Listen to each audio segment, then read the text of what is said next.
I'll just probably do like 1 or 2 problems of each type and leave the other problems to you guys. Okay, let's, before we get started, let's see like some concepts on what we can do. So let's start with velocity vector. So I'll just write down a simple mathematical definition, not necessarily, needed, but just, it gets a good start.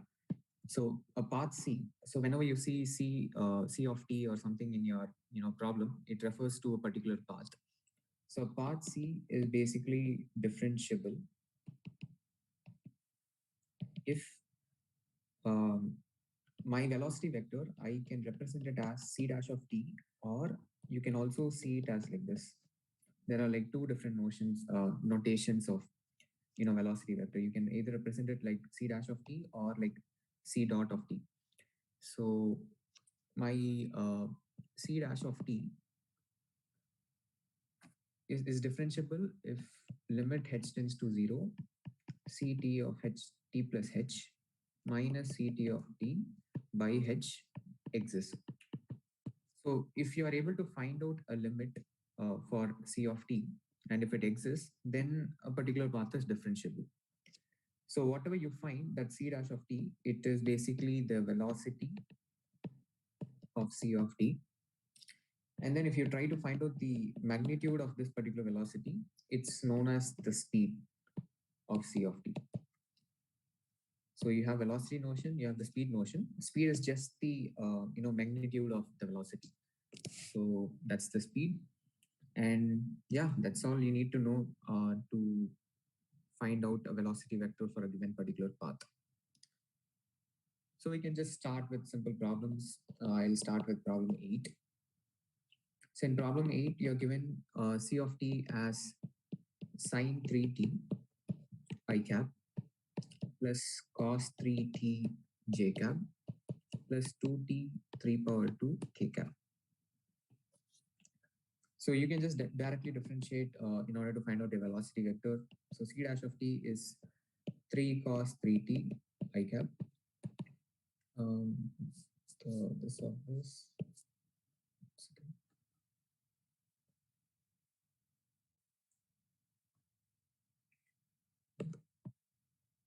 And then the differentiation of cos is like minus sine. So minus 3 sine 3t j cap. And then this, if you differentiate, you'll get like 3t power half k cap. And yeah, you can just leave it here. It'll just be like a one-step answer of you trying to find out the velocity vector. So 8, 9, 10, they are of the same type. So I hope like you guys can take care of 9 and 10. You have to just differentiate with respect to t, and then you should be able to find out the velocity vector. So next, I'll try to find out the we'll do 11, which is like finding out the tangent vectors. So 2.4.11 is finding out the tangent vectors. Sorry. Yeah. Excuse me. How did that 2t to the 3/2 come at 2t to the 1/2? Come at 3t to the 1/2. So this basically uses the differentiation rule that you might know, like d by dt of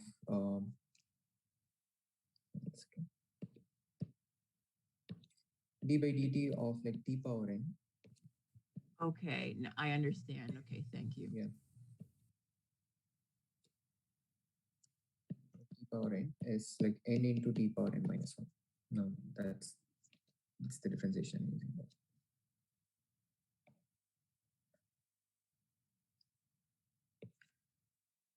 Okay.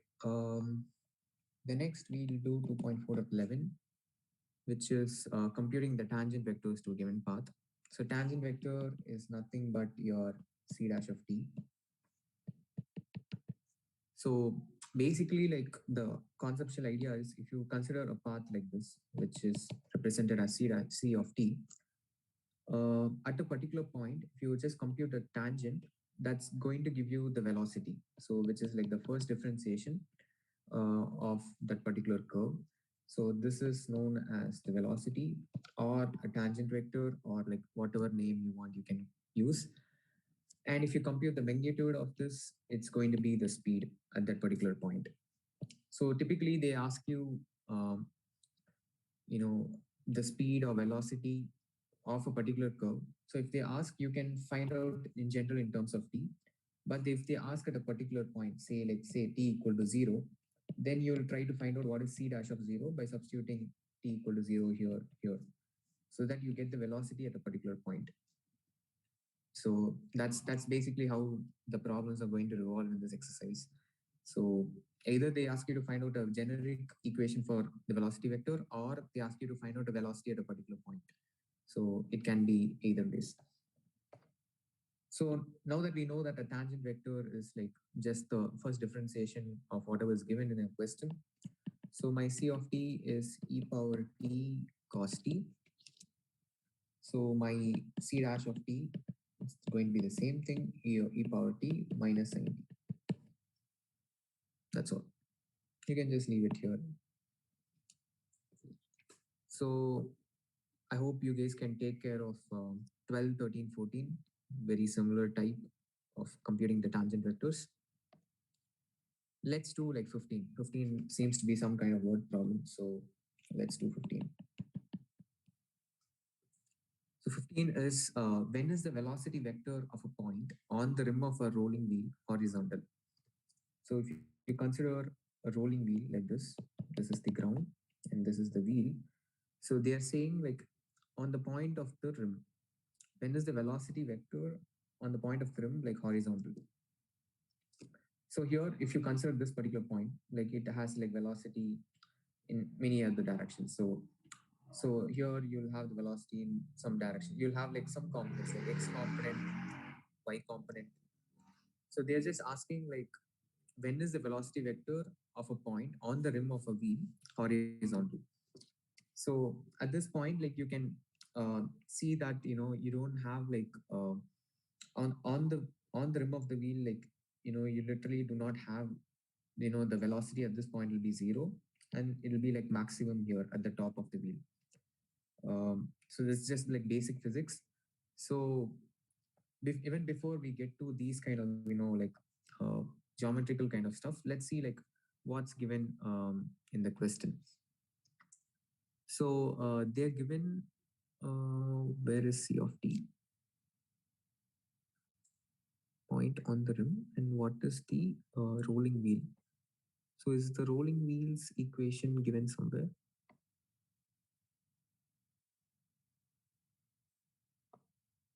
Okay, I guess you can take this particular as the rolling wheels equation. Like your c of t is given by a it basically follows a cycloidal path, the particular particle in a.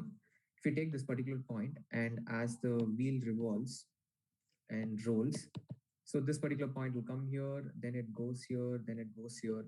So if you just trace this particular point across a particular one revolution, it basically looks like a cycloid kind of path. And the equation of that particular cycloid, this forms like a cycloid, and the equation for that particular cycloid is given here in your question as uh, c of t is vt minus I'm just looking here. So this is what I'm trying to write. My c of t is vt minus r sine vt by r. This is the x component, and the y component is r minus r cos vt by r.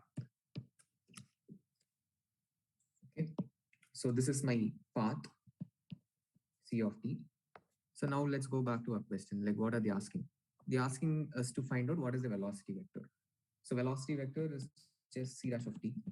So if I just differentiate this with respect to t, I'll get v minus r. Okay. You'll get v minus r by r, v cos vt by r, comma, minus rv by r, sine vt by r. Okay.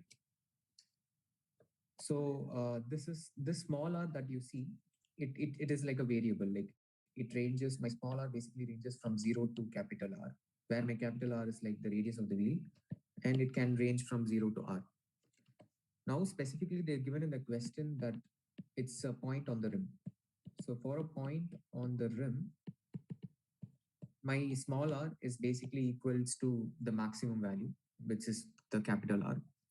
So if I just substitute my small r as capital R in this above equation, I get C dash of t as V minus V cos Vt by R, comma, V sin Vt by R.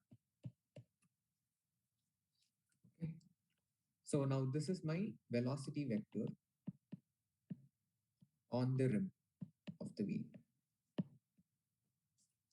Now let's look at the question again. Like, what is the velocity vector? When is the velocity vector of a point on the rim of a wheel horizontal? Now this is the x component and this is the y component. So when something is like horizontal, like my y component is 0. When something is horizontal, when my vector is horizontal, that means I know that my y component is 0. So from this, I can write my v sine vt by r is equal to 0. So let's like find out the values of t for which this becomes 0. So from this, we get like my sine vt by r is 0. And if it is 0, I know that my vt by r, it's going to be like a multiple of pi.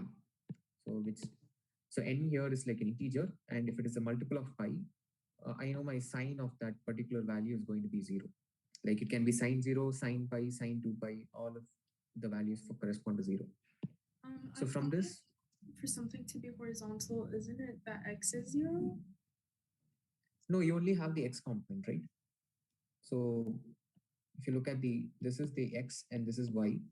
And if you have a vector like this, so this clearly means that my y component is 0, right? Oh, okay, I get what you mean. Okay, thank you. Yeah. Okay, so we have like Vt by R is equal to n pi. So I'm just going to see what is my t. My t is n pi by R by V. So my t is the variable here, and n is an integer. It can be like -1, 0, +1. It can be anything. And these are the values of t for which here I can mention that n is like 0, 1, 2, 3, -1. It can be an integer. It can be anything. And so for all these values of t, I'll definitely have my velocity vector on the rim of the wheel as horizontal. Okay. So this completes like the first part of the question. This is my A part, finding out the velocity vector.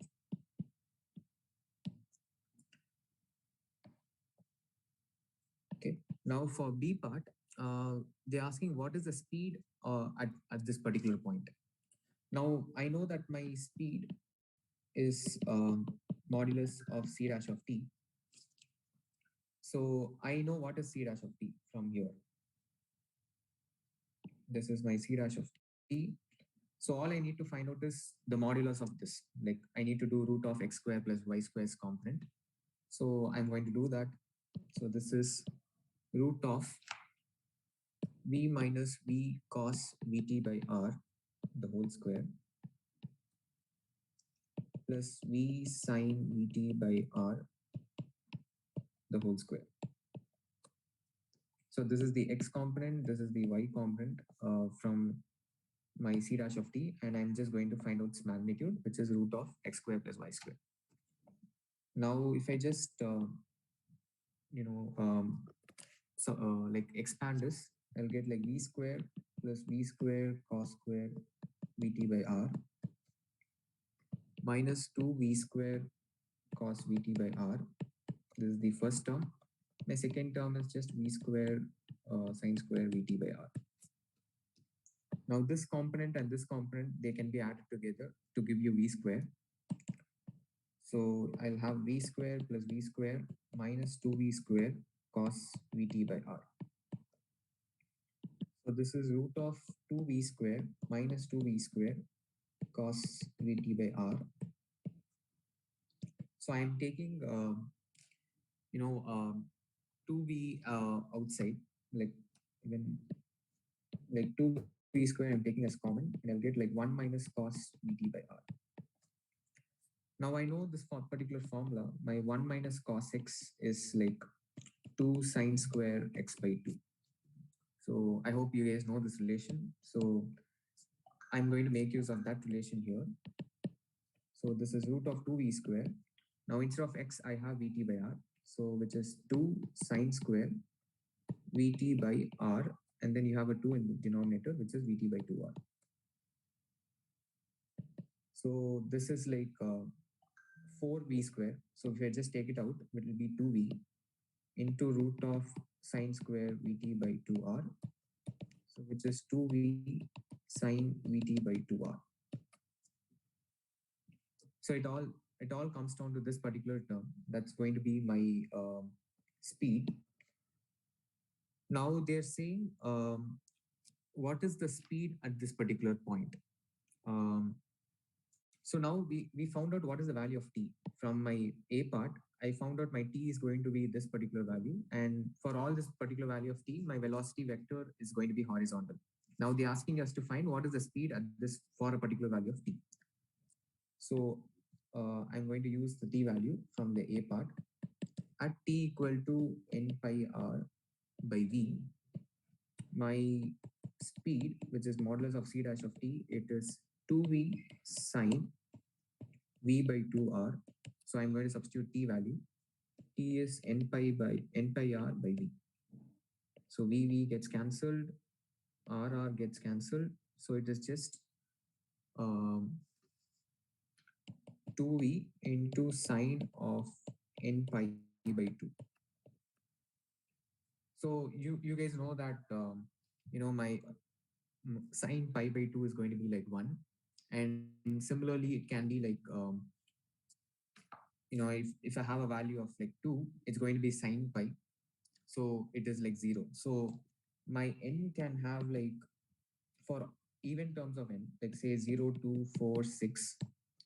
So my speed c dash of t, it's going to be like 2v sine pi, or like sine 2 pi, like that, those kind of terms.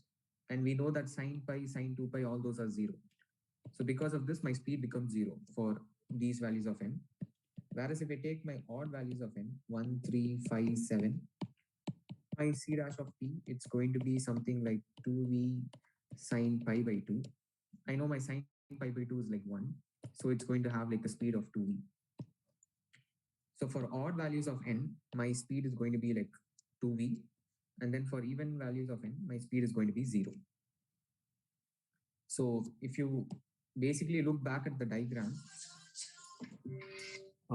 it basically, like corresponds to this top point. This top part of the wheel is basically, the speed of 2v, and the speed at the point of the ground, it's basically at the speed of 0.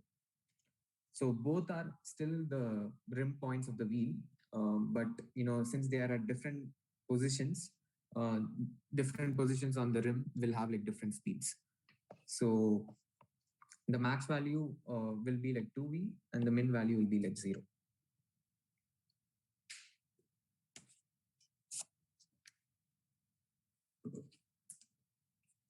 Is this clear?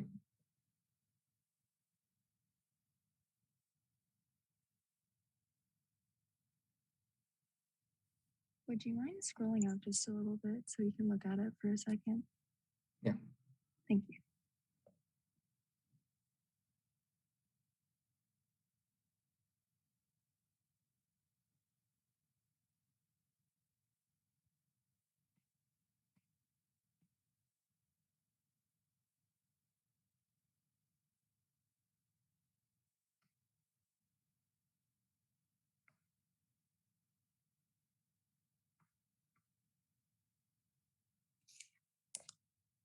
Let me just look at the Zoom chat.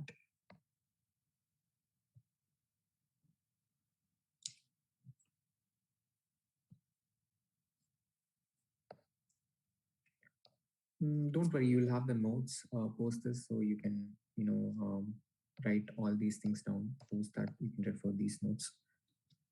But yeah, this is the idea. So ultimately, what you're trying to find out in this question is, given a particular path, you're trying to find out the velocity vector. Once you find out the velocity vector, they can give you some corner cases like this, where they want you to find out the velocity at a particular point. You find out that, then they can ask you to find out the speed. So once you find out the generic speed, they can ask you at a particular point, and you just substitute the value and you find out what's the speed. So yeah, that's the crux of this particular question. My question 16 is going to be, very easy. They're giving you the curve up front. You have to just find out c dash of t and then substitute t equal to 0. So I'll do 16. So here they're giving you the curve as 60 3t square t cube, and they're asking what's the velocity vector. So my velocity vector is c dash of t, which is 660 3t square, and they're asking at time t equal to 0. So my c dash of 0 is basically 600. That's all. That's your velocity vector at that point.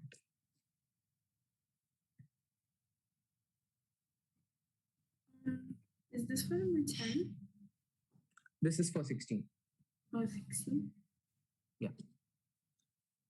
So 8 I did, 9 and 10 I'm leaving for you guys to complete it. Similarly, I did 11. So 12, 13, 14, I hope you guys can take care. 15 and 16 I've completed. Yeah, I'll do 17. I leave 18 to you guys. Could we quickly go over number 10? Because I'm confused if that's an E prime or if that's just an E. That's you. It's I think it's a typo. You can consider it as e power t. Just E to the power of T? Yeah. Okay, thank you.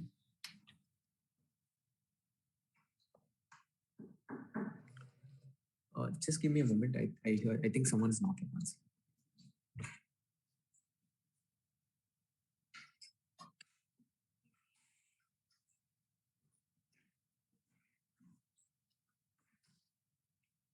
Okay. Let's do 17. This is slightly different. But yeah, you might probably expect some kind of questions like this in the exam as well. 17 is like you are trying to find out the equation of a tangent plane to a particular path at a specific value of t. So let's see what's the question. They are given us the curve c of t as sine 3t, cos 3t, and then 2t power 5 by 2. And they're asking us to find out what is the equation of tangent plane at like t equal to 1. Now we'll just go over regular steps. Like we'll first try to find out what is c of 1 given this particular, because for an equation of a tangent plane, for any line equation in general, you need two things. You need a point on that line and the direction of that line. So which you might have already learned for the exam, like finding out any equation of a line, you need two things. One is a point plus some scalar times the direction of the line. Now we are going to do the same approach. They're given you what is the curve kind of equation. So I'm trying to find out a point. So the point is given by c of 1 because I want it at t equal to 1. So the point is sine 3, cos 3, and then 2. Okay, this is the point. Now I need to find out the direction of the line.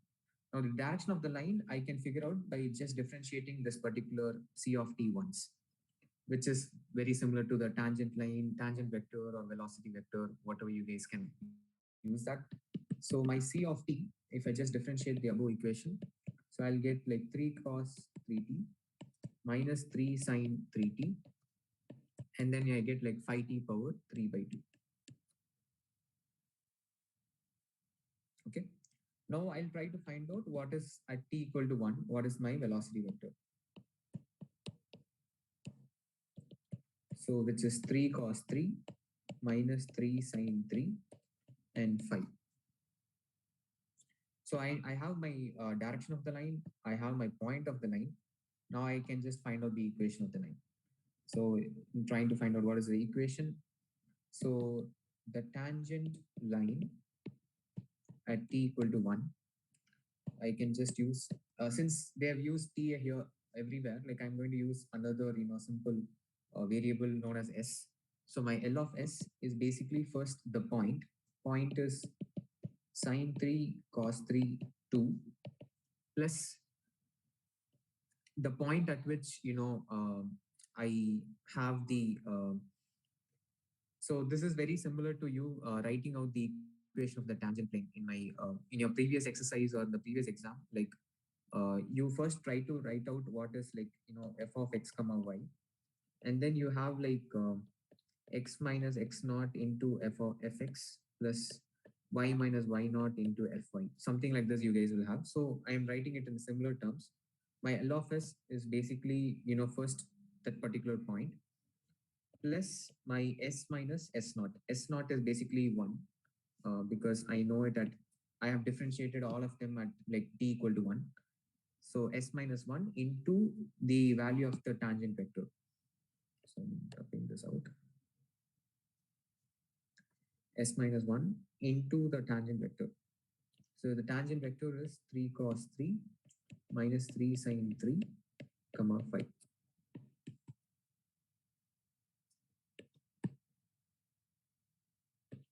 That's all. This is your tangent line equation. So a point on that line plus some scalar times, the direction of that line. So this is the equation of the tangent line.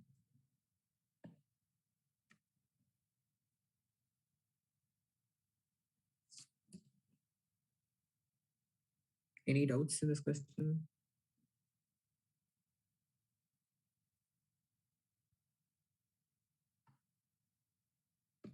Look at the Zoom chat.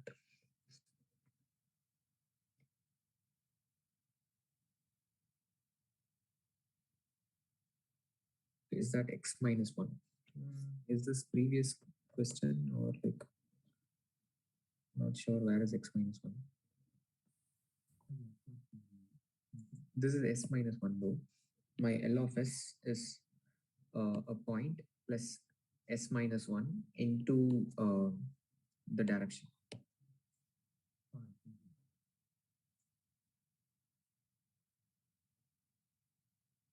Why did you do s minus 1 again? So if you look at the formula for equation of tangent plane, right, even in your previous exercise, you would have it as, I'm writing it in similar terms. Yeah. So if you look here,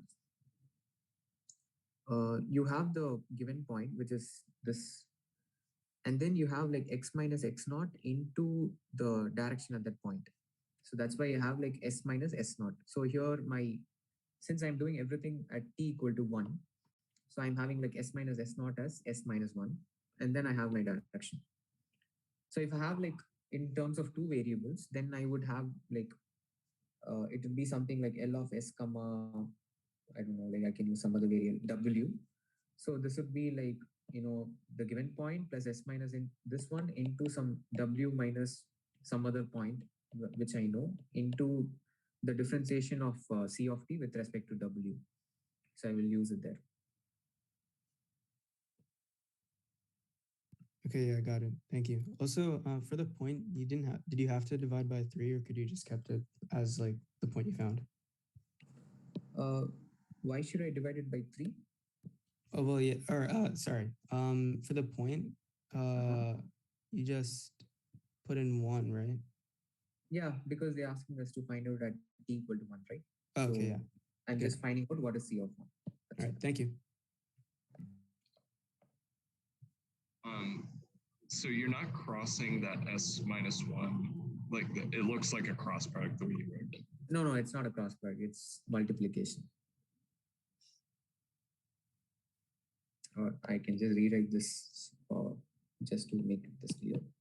My L of s is sine 3 cos 3 2 plus s minus 1 into 3 cross 3 minus 3 sine 3 comma 5. All right, cool. Thank you.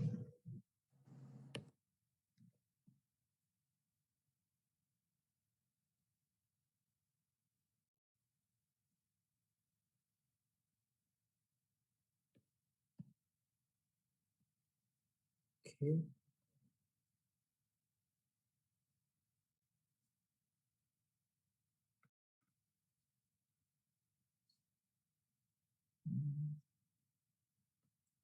Okay, I hope 18 you guys can take care in a similar way. Just try it out.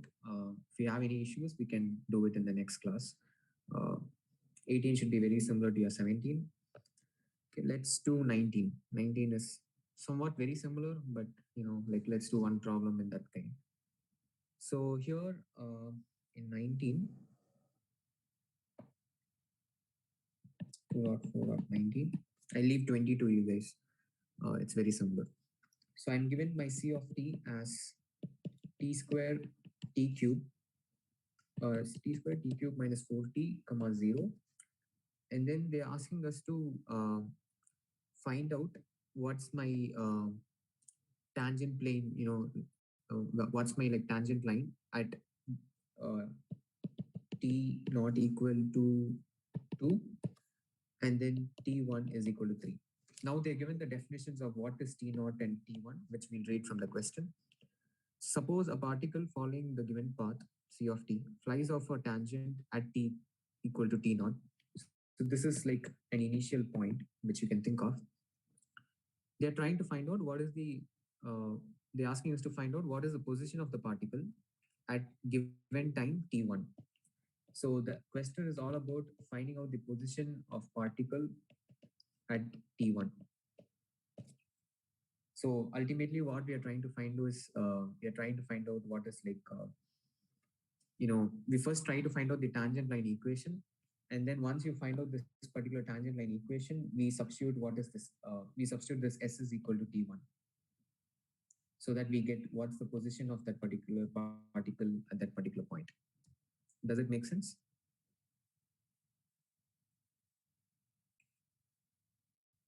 So we basically make use of t naught to, so it's how we made use of t equal to 1 here. You can consider this particular t as t naught.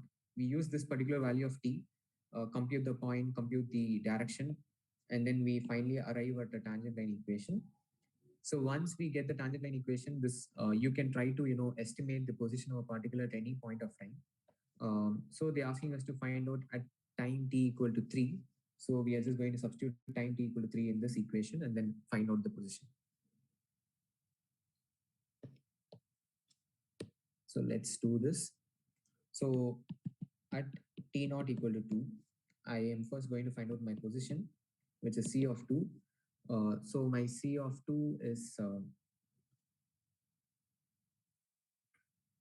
my c of 2 is 4, 0, 0. Okay. Now from this, I can find out what is c dash of t. My c dash of t is 2t 3t squared minus 4 comma 0. Now again at t equal to 2, my velocity vector is going to be 4, 8 and then 0. Okay. So my tangent line at t naught equal to 2, it is going to be my L of s as first the point, which is 4, 0, 0 plus my s minus the point s minus 2 into my direction. My direction is 4, 8, 0. So this is my tangent line equation. Now they're trying to they're asking us what is the position at time t1 equal to 3. So at time t1 equal to 3, I'm here using the variable s. So which is at s equal to 3, I'm going to find out what's the position. So use this. At my L of 3 is 4, 0, 0. This is 3 minus 2 into 4, 8, 0. So this is 4, 0, 0 plus 4, 8, 0, which you get as 8, 8, 0. So this is my position of the particle at time t1 equal to 3, and these are the coordinates of it.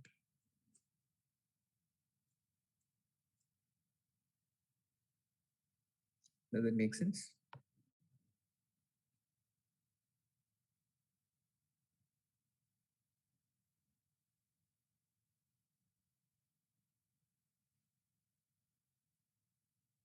check the Zoom.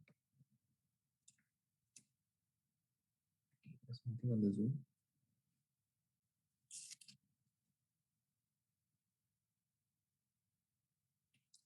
Yeah, a very similar way you can solve problem 20. Um, just the values are different and C of t is different. So, but the approach is the same. Yeah, with that, I think we have completed this particular section. So, any doubts in this section before we move on to the next one?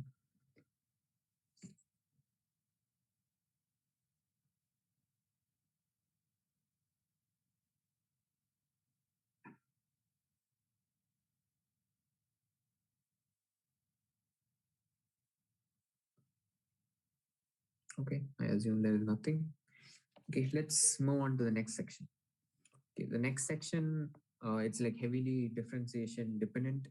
It'll be fun to solve this particular section, like just pure differentiation and finding out the Jacobian of a particular function and all that. So if you understand like how to solve one problem in this section, you can literally solve any all other problems. So I'll just try to do one problem and we can probably wrap up today's session. So we can take, let's see. So you have, I think, 5 problems in this section. Let's go on how to do problem 7.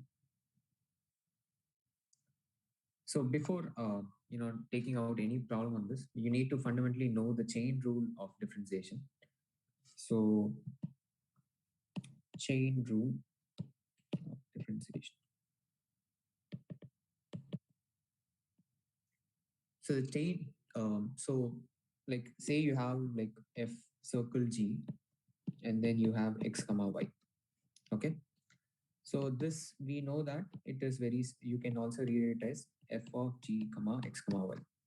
That is, you first find out what is G of x comma y, then use that as the inputs to your function f. So this is the notation in general. Now, if I want to find out what is the differentiation of or the Jacobian of like d of x comma y, if I want to find out the differentiation of this by chain rule, so this is d of f of g x comma y dot d of g of x comma y. So this will be one matrix and this will be one matrix, and you have to do a matrix multiplication of both of them in order to figure out your final Jacobian matrix of this particular differentiation. So you will need to find out these two intermediate matrices before you can find out the final answer. And this is basically all you need to know to solve any question in this exercise.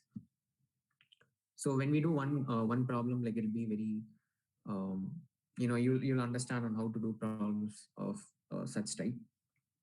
So let's take the 7th problem, 2.5.7. So here you're given my function f, which is in variables of 2 variables, u and v, is tan of u minus 1 minus e power v. So this is the x coordinate with the the x kind of coordinate. And the second coordinate is u square minus v square. So this is f function. My g function is e power x minus y and then x minus y. So as a first step, they're asking us to find what is f circle g. So f circle g, we already wrote down how we are going to find it out. So f circle g is f of g of x comma y. This. So f of my g of x comma y is e power x minus y comma x minus y. So in my function, this is u, this is v, this is u, and this is v. So in this particular f function, wherever u is appearing, I have to substitute with e power x minus y, and wherever v is present, I'm going to substitute x minus y.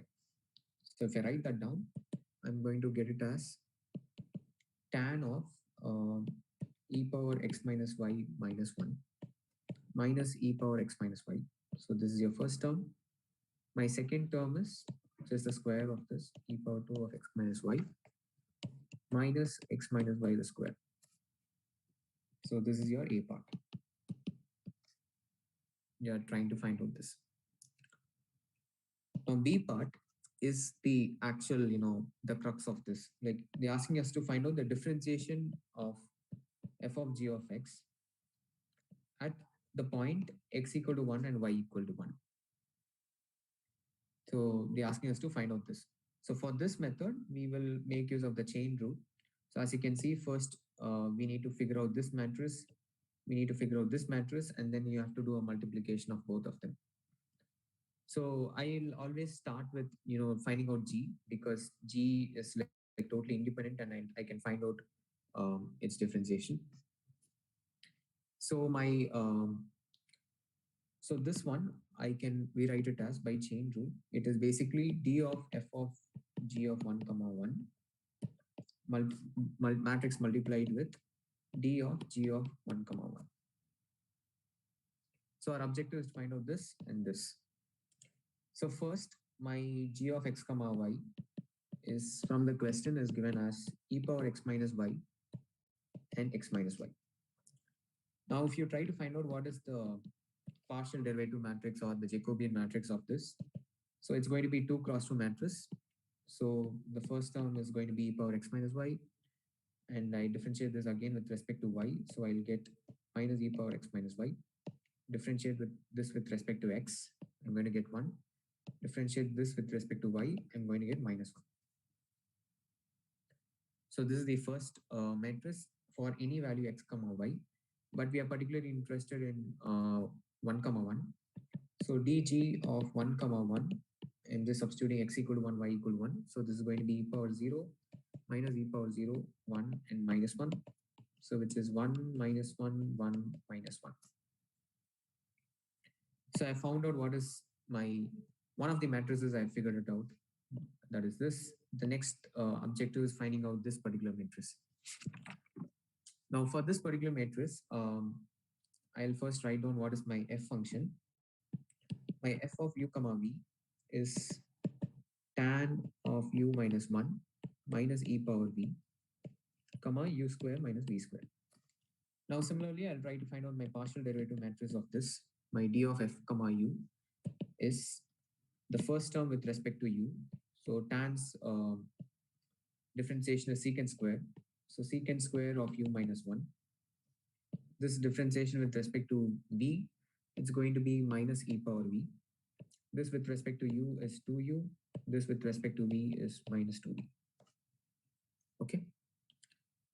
Now we are trying to find out d of f of g of 1 comma 1.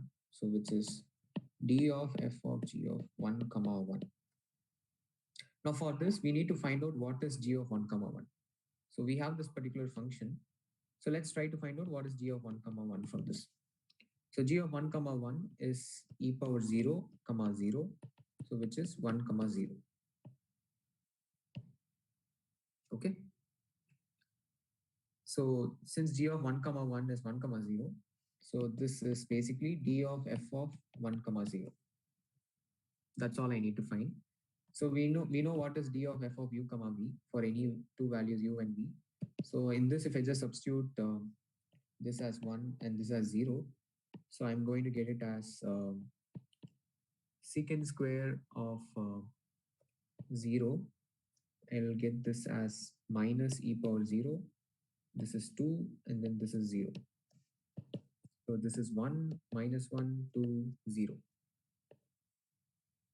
So I have this matrix ready. I have this matrix also ready. Now all I need to do is a matrix multiplication of both these matrices. So my final d of f of g 1 comma 1 is first this particular matrix, which is 1 minus 1 2 0 matrix multiplied with this matrix, which is 1 1 minus 1 minus 1. So if you multiply both these two, you will get it as 0 0 2 and minus 2. And that's your answer.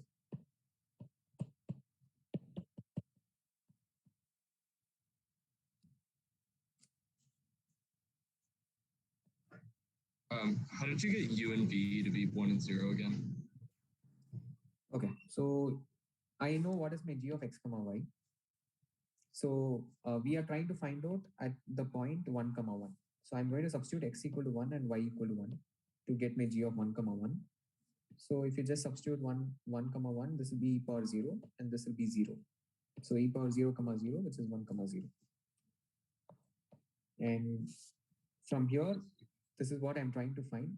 So now this particular part is 1 comma 0. I'm just substituting it here. I see. Thank you.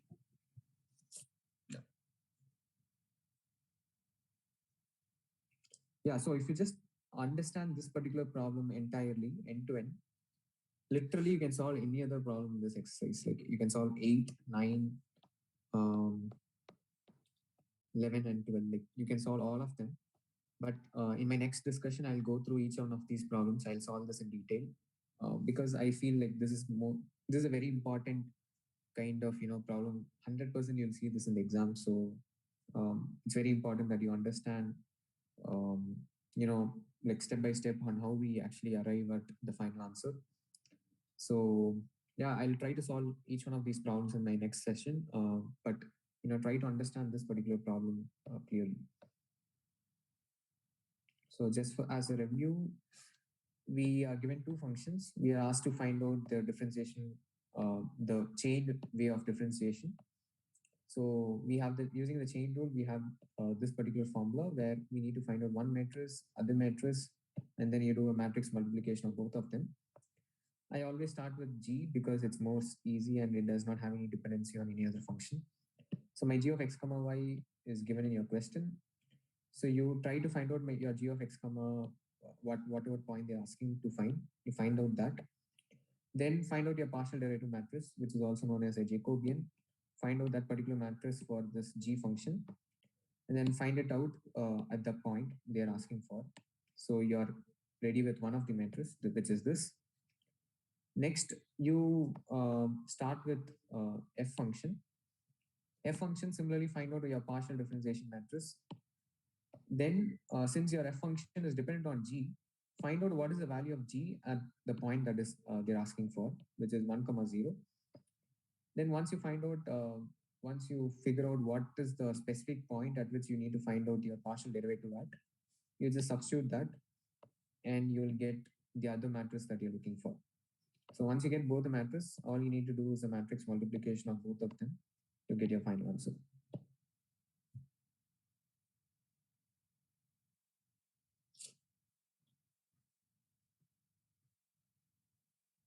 Yeah, if you just solve like one problem on your own, you'll clearly get the end-to-end picture of this. So highly suggest you to solve problem 8. Try at least problem 8 before you come to the next discussion, so that you can cross-verify the answers that we'll be solving.